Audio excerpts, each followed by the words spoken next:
Hi guys, welcome back. This is Nalmo. For today's video mga idol tuturuan ko kayo kung paano natin i-fix yung screen tearing sa ating mga Dota to mga idol. This is for suggestion only mga idol kasi hindi naman lahat nag-work sa ating mga Dota to mga idol. Kung kayo ay hindi nag-work sa inyong mga Dota to. Step by step kayo nang bahala mag testing mga idol sa gagawin natin ngayon. Step by step kayo nang bahala mga idol. I-mekos nyo lang yan. At saka, yun, kayo nang bahala mga idol.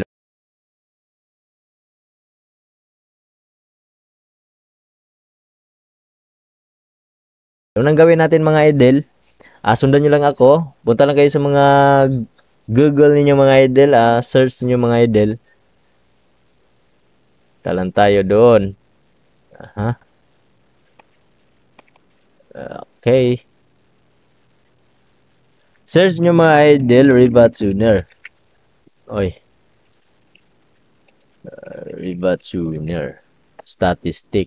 Ito yung sa pinakauna mga idol, yan yung i-download yung mga idol, www.goro3d.com. Sa pinakauna mga idol, yan yung website na puntahan nyo. Download nyo na dito mga idol. Dito, kita nyo naman download version 7.3.5 final. Kaya nang bahala mga idol sa akin na download ko na itong mga idol. Pakita ko lang sa inyo, i-demonstrate ko lang sa inyo kung paano ba ito gawin. Pakita ko lang sa inyo mga idol.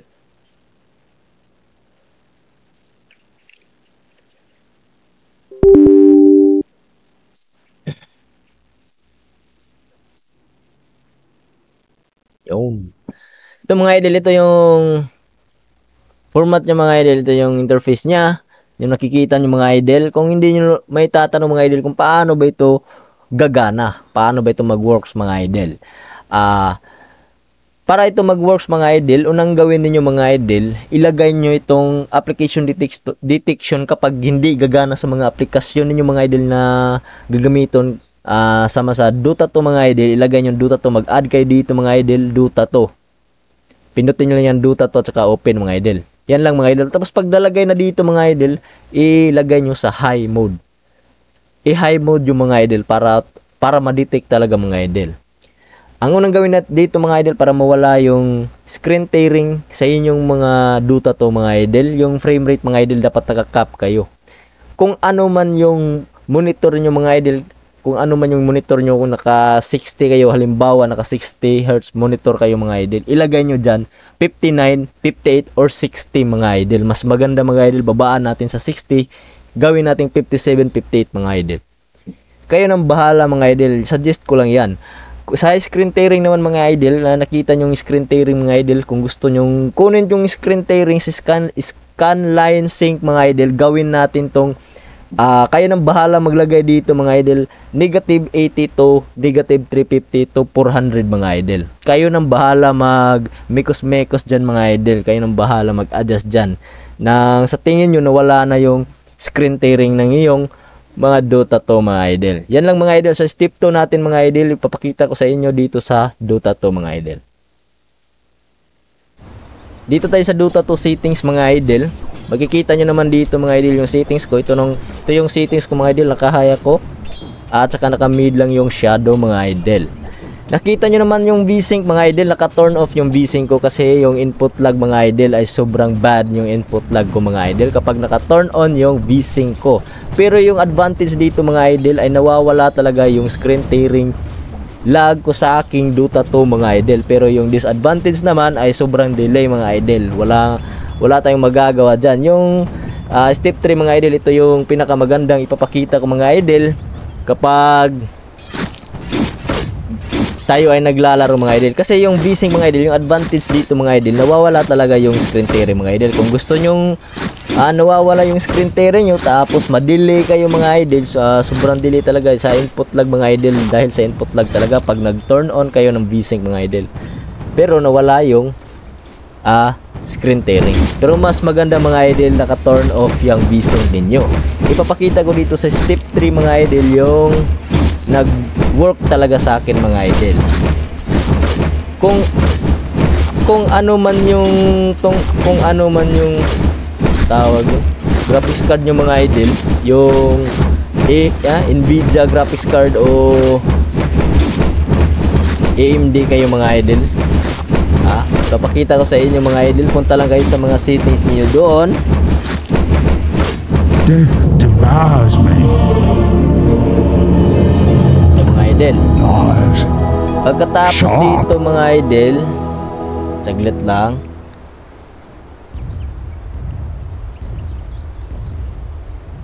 Oh, yes. Nakita nyo naman dito mga idol, oh. Saglit lang ha, ipakita ko lang. Yun. Nasa Dota 2 na tayo mga idol.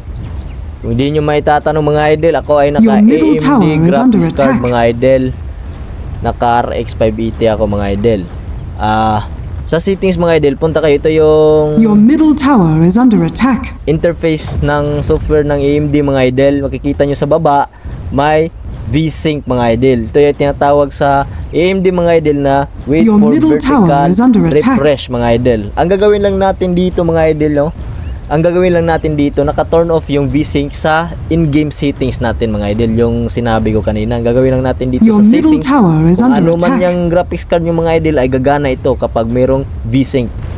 Meron talagang V-Sync lahat ng graphics card mga idol. I-turn on nyo lang yung V-Sync nyo o vertical refresh rate. Dapat naka-turn on yan mga idol. At kapag naka-turn on yan, always on mga idol.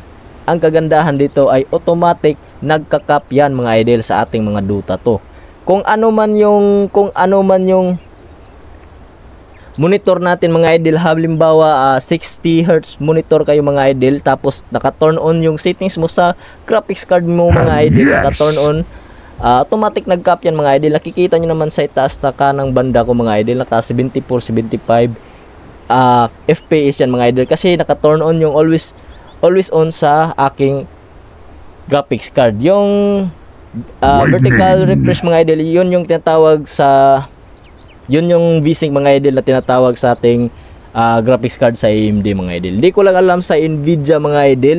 Kayo nang bahala hanapin doon yung V-Sync mga idol. Kasi mas magandang naka-turn on yung V-Sync sa ating mga graphics card mga idol. Hindi masyadong nakagalaw sa ating mga input lag mga idol kapag tayo ay naglalaro. Nakikita nyo naman mga idol, automatic nag-cap yan. Pero di ako nagka-cap in-game mga idol sa aking Dota 2. Nakasagad yan 240 mga idol. At saka naka-Fidelity FX pa ako mga idol. Yan yung settings mga idol, naka-turn off V-Sync. Pero mga idol, naka-cap yan. Sa cap kasi mga idol, kung hindi nyo may tatanong, sobrang smooth kasi mga idol. Kahit in clashing mga idol, di masyadong bumaba mga idol. Kasi sa settings ko naman, kayo nang bahala mag-mekos-mekos sa mga settings yung Dota 2 mga idol. Ito yung settings ko mga idol. Sa third level settings yan mga idol, hindi lahat sinagad ko, sakto lang mga idol. Yan yung mga settings na sakto lang. Kayo nang bahala magmekos-mekos doon mga idol.